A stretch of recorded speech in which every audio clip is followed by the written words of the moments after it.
He was very handsome man. He was not very tall.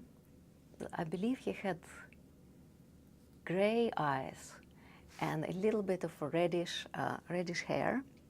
Being an artist, of course, he never cared about his looks, and he never had time to give himself a haircut. So my grandmother, when they were younger and later on, would just give him a haircut, whichever. She was not a professional, so whichever way it was. So his hair always grew in every direction. So he was very sharp, very, very smart, and also just very quick and funny. And so people naturally gravitated to him, and he was a brilliant speaker.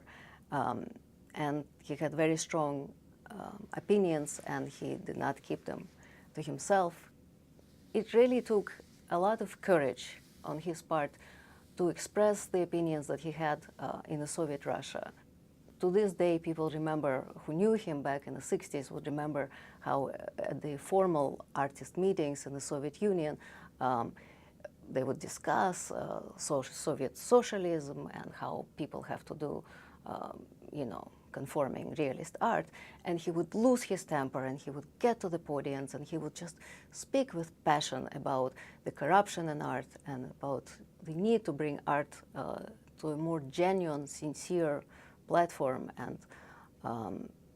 And he would just bring people to standing ovations. If you read when I look at his transcripts, paragraph after paragraph is interrupted by standing ovation.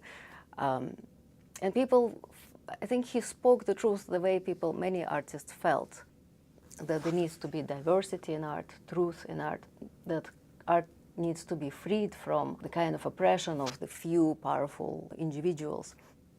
And he spoke what people thought and many were afraid to say, but he did have courage to say that.